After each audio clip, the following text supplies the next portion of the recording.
Like, I had a client one time say this to me. She was like, look, if I'm working with a coach or a consultant, and as a client, I feel like I need to push you, the coach, that's a problem.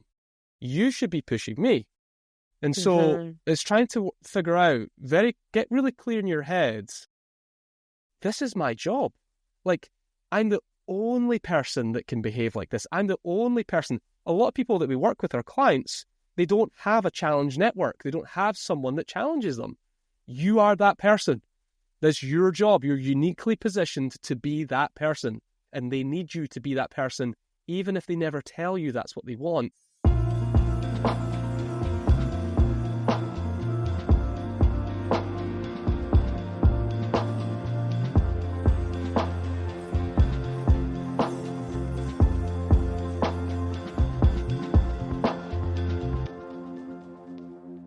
Well, hello, and welcome back to the Amanda Kaufman Show. And I am so excited about continuing our next session on the Coaches That Don't Suck series with my friend Chris Marr. Chris, welcome to the show. Thanks for having me. I love this topic. It's great. It's exciting. Oh, my gosh, it's so good. So Chris is from Dundee, Scotland, and he is a business coach with over 15 years of experience. Starting in sales and marketing, he became a certified They Ask You Answer coach, working alongside Marcus Sheridan for the past decade. Chris has helped 7- and 8-figure businesses worldwide improve their sales, marketing, and leadership, driving growth in traffic, leads, and profits, some of my favorite things. And he now focuses on empowering leaders, coaches, and consultants to break free from people-pleasing and the habits associated with that, and to implement authoritative practices for exceptional client outcomes and business success. My goodness, Chris, I have been looking forward to this for weeks. Yeah, I'm excited to be here. Thanks for having me. So good. So, Chris, you recently wrote a book called The Authoritative Coach, and I know this because you're very consistent on your social media with demonstrating that and showing it. Can you just give us a little soundbite about what's the book? And I'm really wanting to know, why did you write that? Like, of all of the things that you could help people with, given your extensive experience and expertise, why are we talking about people-pleasing habits? Well, so the book was written as an output from doing a lot of coaching. So the book's kind of like a curated version of some of the main lessons I learned as I was coaching. And those lessons were pulled out from the things that I felt that were interesting about my style in coaching that were slightly different. So it was a unique perspective. And the name of the book, the theme of the book, the sort of framework for the book, all kind of took place organically as I was trying to find out how to package this idea. And so it was like a combination of writing a lot for about a year and then figuring out like what all of that meant. So a lot of people write books. They already know the title of the book. They already know the through line of the book before they write the book. Mm-hmm. This was done the exact opposite way, which was I'd already done the writing, and then I had to figure out what the theme was and what it all meant and how it all came together.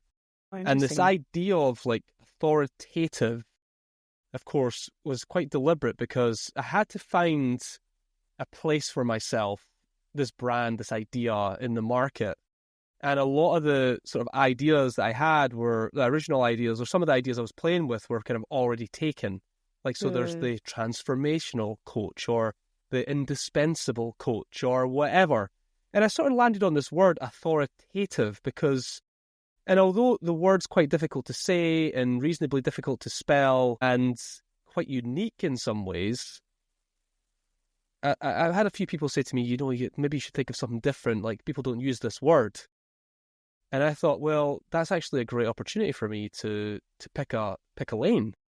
And now what happens is people say to me, this is exactly what I want. I want to be more authoritative. And so it's funny to talk about the book because it kind of happened all quite organically as opposed to like a deliberate thought process of like, I'm going to write this book and it's going to be called this and it's going to look like this and it's going to have this stuff in it. And instead it was more like, what am I doing with all of this? And what does it all mean? And what's the through line through this writing that I've been doing for this last year? And it became more a project of curation about how to package up the idea.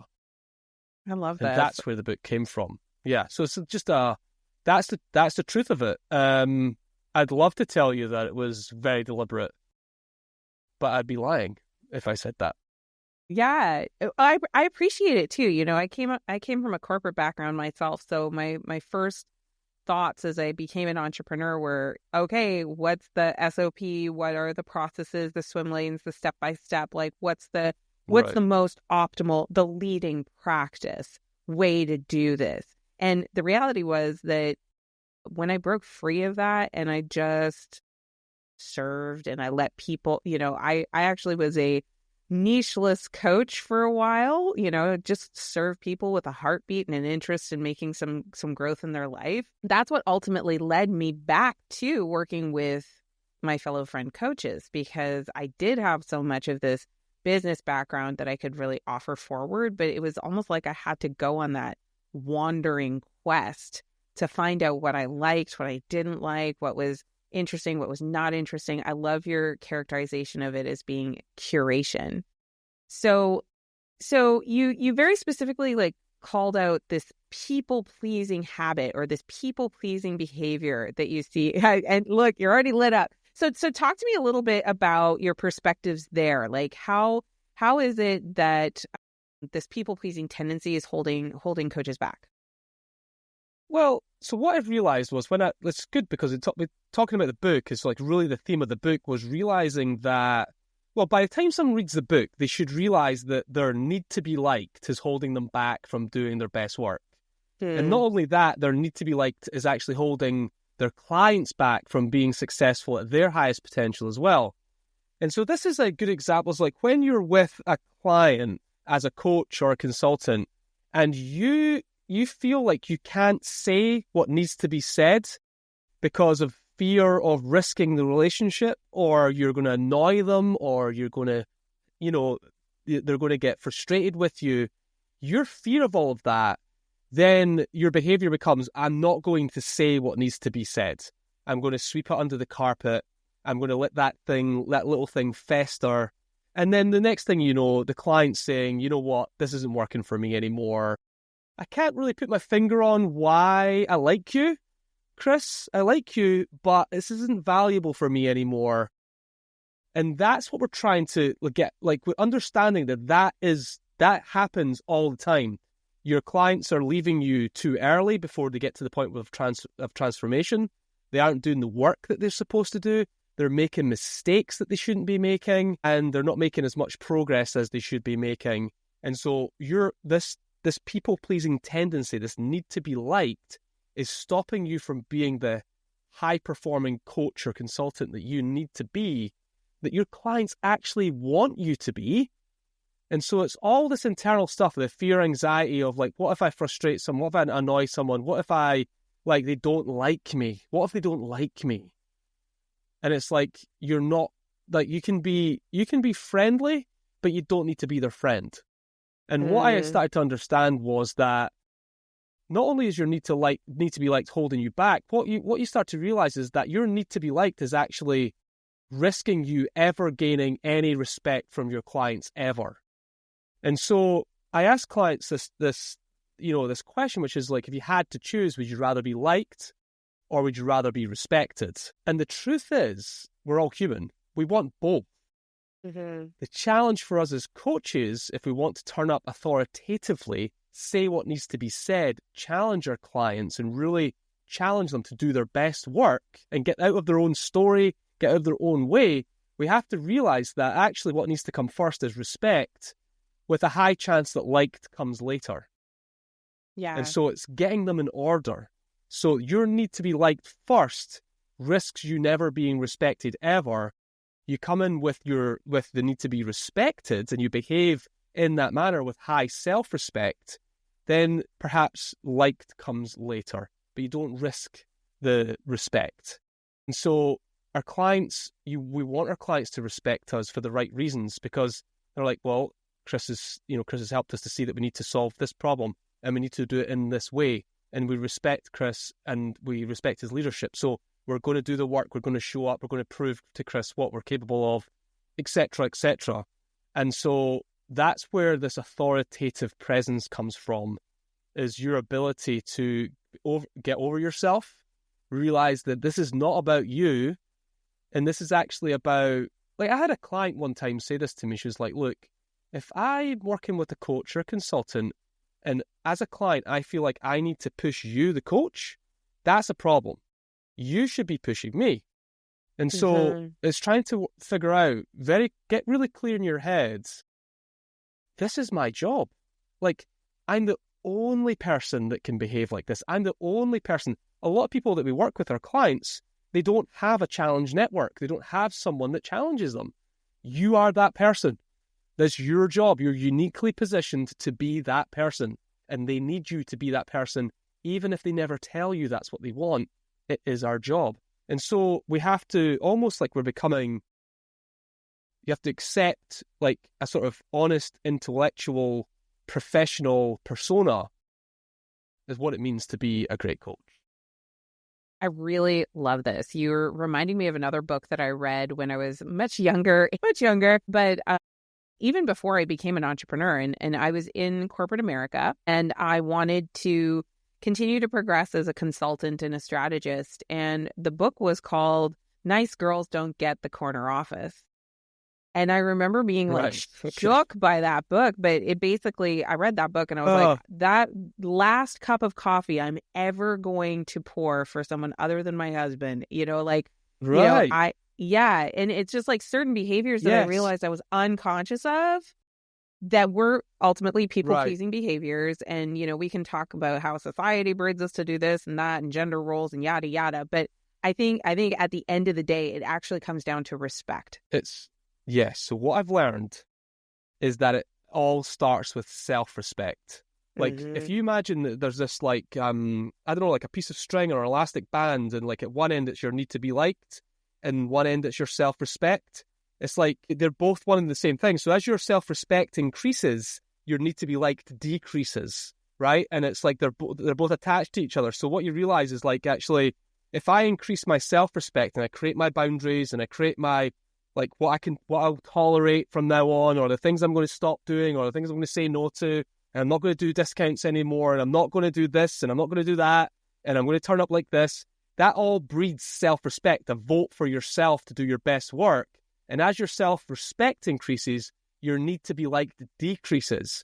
And so what we've got is this challenge for us to go, actually, this isn't about me being liked by other people, which is external to me, something I can't control, all assumptions, all assuming how I'm perceived, and instead going inwards and saying, actually, what are my own values? What do I want? What's my vision? How do I want to turn up in the world? And then getting your self-respect to a 10, your need to be liked to a 0. And what I mean by that is, like, you do not need anything from your client. I don't need gratification. I don't need recognition. I don't need you to like me. I don't need you to be my friend, because I've actually satisfied those needs other places in my life, and therefore I can turn up here and be the coach that you need me to be. That's so huge. You're reminding me of some content that I did a year or two ago. And I was saying, like, if you're looking to get validation, don't start a coaching business, get a puppy, right? Like, they will love you unconditionally. Get a Labrador. Yeah, exactly. The better thing to do probably is to work on yourself and work on your own stuff. Yeah, exactly. Yeah, that's exactly right. So good. Yeah. So if somebody is like hearing this and they're thinking like, ooh, gosh, you know, I've got all these signposts, all these red flags of people pleasing. Yeah. My experience is that when somebody realizes that, there's almost like this huge pullback, this snapback of like denial, you know, they kind of go through these 5 stages of grief around it. So if somebody's recognizing that they have these people pleasing tendencies, that maybe their self-regard and their self-esteem is not as high as they maybe previously were aware of, what would you say are the top, say, 3 things that they need to do next? Yeah, this is good. So recognizing, like, so just to reaffirm everything we've said so far, right? Your need to be liked will decrease as your self-respect increases, right? So you know that the action you need to take is something that increases your self-respect. Also knowing that your client respect, the respect you get from your client, can never be higher than the respect you have for yourself, right? So the key is go inwards and figure out what you're going to draw back. I'm no longer going to tolerate something. I'm going to take a vote for myself. I'm going to say, you know what? I'm not going to do that type of work anymore. I'm going to say no to that technical work, or when I jump in to try and solve the problem for the client, I'm not going to do that anymore. I'm going to draw a line. So somewhere in your work or in the things that you say yes to, you're going to start saying no to that now. So what is that for you, right? Figure out where you need to draw a boundary. And when you say no to it, it might feel difficult and it might feel awkward, but you are taking a vote for yourself in that moment. And so what I say, like, if we could pick 3 things, let's do 3 things. But every single one of them, regardless of where this comes from, for me right now in this moment, it's all about you changing something about you, changing your state and taking action around it. It's not a book. You don't need to read a book. You don't need to journal about it. You need to do it. And that is that's you closing the gap. You have to take the action here. So it's a boundary you need to create, a work that you no longer want to do. You keep discounting, clients keep pushing back on your pricing and you discount them. Stop doing that. Just say no to it, like now. Stop taking on clients that are bad fits and problems for you. Just stop it. Turn them away. You're like, but what about the money? What about the revenue? Yeah, but every time you take a bad fit client, you can't take a good one. And it just sucks up your energy. Like, stop doing the stuff that you resent or tend to resent, and then you're unhappy in your own business that you've created. It's like, it's nuts. So, like, figure out the things that you've been tolerating that make you unhappy. And if you're honest with yourself, you said to yourself, I don't really want to do that anymore. Say no to that thing. Like, just start putting boundaries in place around all of these things. There's so many things you can do, but it's just trying to look at, even just honestly, just one change increases your self-respect and reduces your need to be liked. And all of a sudden you start turning up in the world as this much more confident, self-assured, authoritative person, right? I've actually got a video on my YouTube channel. It's like 10 ways to stop being a people pleaser. And there's loads of stuff in there as well. Gosh, okay. Well, we'll make sure that we link that below in the show notes, because I think that would be really awesome to watch. I'm going to go check it out. I think that's amazing that you did that. So, Chris, just rapid fire round. What are 3 things that help a coach not to suck? Not to suck. Yeah. Man. So, look, this is, I think what we're talking about here is, like, you've got to figure out a way to be comfortable turning up as you in the world, knowing that that's when you're going to attract the right people to you, right?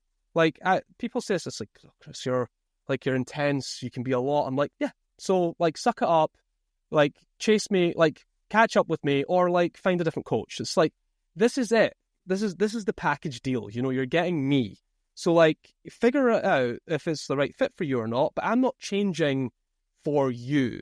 Do you know what I mean? It's like, work on your shit and figure out who you need to be in this world, right? That's the big picture stuff there. But, like, to not suck, like, I guess this probably speaks to people pleasing as well, but, like, a lot of coaches go into things, and I think this is what would either suck, or what I would say maybe more accurately is they just can't be the best version of themselves, right? They just can't be a great coach. Mm-hmm. So, like, you go into a coaching session and you think you need to have all the answers. You're going to suck. You go in there, you think you need to be right. You make it all about you. You need to be the star. You're doing all the thinking. Like, these are the things that are going to hold you back from turning up for the client and making them the hero of their own journey. Mm-hmm. You turn up with all the answers. You turn up with the need to be right. You turn up to, like, to be the smartest person in the room. You sort of make it all about you. And it's nothing to do with you. Mm-hmm. It's all about them. Even when they push back on you, that's about them, right? And so I would say this is what gets coaches. This is what has them just not being the best coach that they can be, is they're too in their head about it. You should be able to go in with your coaching skills and be a great coach regardless of the situation. If you had no time to prep, you should still be able to find the meaningful thing that we should be working on right now and not have to think too much about what the answers to these problems are, the solutions to these problems. Like, that's not it. And so I think we get up in our own head too much, we think too much, and we think that we need to put it all on us when really it's about delegating the problem to the client, using questions to help them self-discover the solution for themselves. Having those breakthroughs with your clients comes through questions, not through telling them. And so, I think a lot of these skills sort of challenge us in our norms, but they really challenge us actually just relax into it. Know that you're here to serve them. Get straight on your intentions and go in there with the intention to find something meaningful for them. And almost always it's going to work out exactly like that. So good. That's so good. Chris, we could seriously do a 3-hour episode. I just very much enjoyed this conversation. If people wanted to follow you and find out more, how do they best do that? The best place is Instagram. Like you're going to get my fresh content there. So it's just at the Authoritative Coach at Instagram. And then from there, you'll find my podcast, my book, all the good stuff's going to be there when you go to Instagram. Love it. Well, Chris, thank you so much for joining us today. Thank you for having me. It's been great to chat through these things. Thank you. Hey, thanks for listening to our episode. So do us a favor, make sure that you subscribe so you don't miss another really amazing session like this, and give this episode a review. Chris really showed up today, so I think he deserves 5 stars, don't you? So make sure you take the time to give him a review so that others can find this episode, and go ahead and proactively share this episode with 3 of your friends who want to show up more authoritatively as a coach, and they are ready to let go of their people pleasing and show up as the best version of themselves. I'm so excited to see you in another episode, and we'll see you soon.